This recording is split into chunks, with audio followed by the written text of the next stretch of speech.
a spy who didn't rely solely on gadgets and disguises. No, she was a master of seduction, and she knew just how to use it.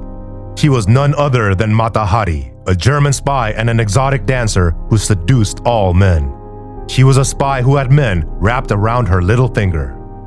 Imagine Mata Hari using her seductive ability to manipulate her targets. But there is a haunting theory surrounding her legacy. Was this exotic dancer by any chance responsible for the death of 50,000 soldiers? Moreover, did she willingly choose the path of espionage, or was she forced into it against her will? Let's find out. It is the year 1905, and Paris is ablaze with excitement. This is Mata Hari, a woman whose dances radiate an exotic mystique capable of capturing hearts and minds with a single sway of her hips. Mata Hari took the stage in Paris, weaving stories throughout her dances. She claimed to have a fascinating background that started in a sacred Indian temple. According to her, she was given the name Mata Hari, meaning Eye of the Day, by a wise priestess who taught her ancient dances. In reality, she was actually born as Margaretha Gertruida Zell in a small town in Holland. Her journey from there to fame and prosperity was truly remarkable. Let's travel to Malaysia, where she spent some time. It was there that she was exposed to Indian and Javanese culture, which later influenced her performances. She gained a superficial understanding of the dances and soaked up the richness of the region. What an extraordinary experience it must have been.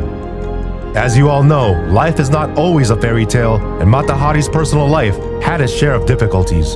Her relationship with her former husband, a soldier in the Dutch army, was unhappy and filled with infidelity and even abuse.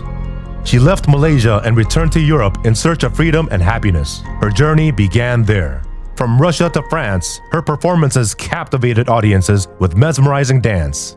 She used to captivate audiences by gracefully undressing during her performances, creating an unforgettable and mesmerizing experience.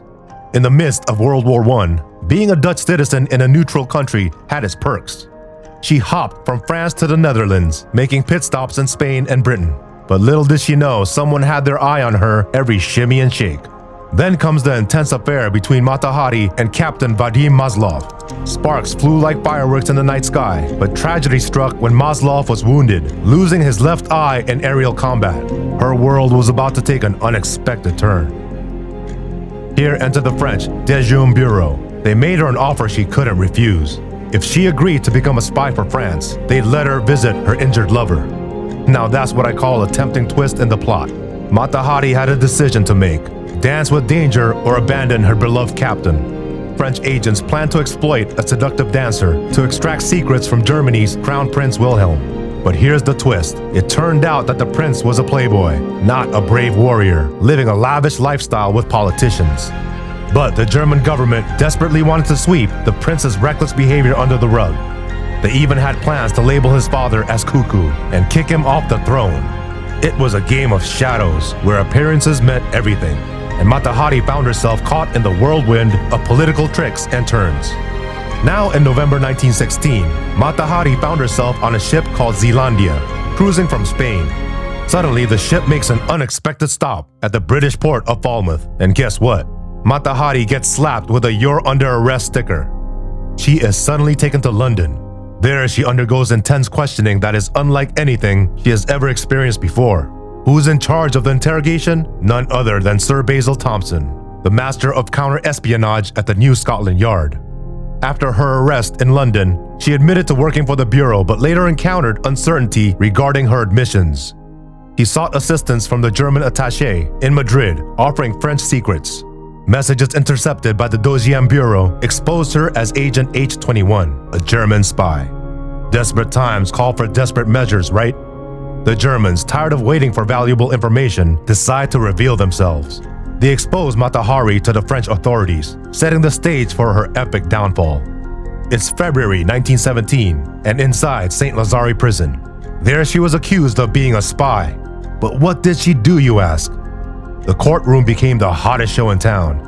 She stood accused of divulging vital information about the Allies' formidable new weapon, the tank. Can you imagine the chaos that ensued? It was alleged that her actions led to the deaths of 50,000 soldiers. The weight of these accusations pressed heavily upon her, casting a dark cloud over her future. And then it happened. The verdict dropped like an explosion. Death.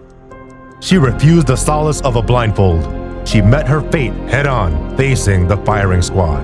In the midst of war, this enchanting woman stepped into the spotlight. Some said she was a German spy, while others claimed she worked as a double agent for the French.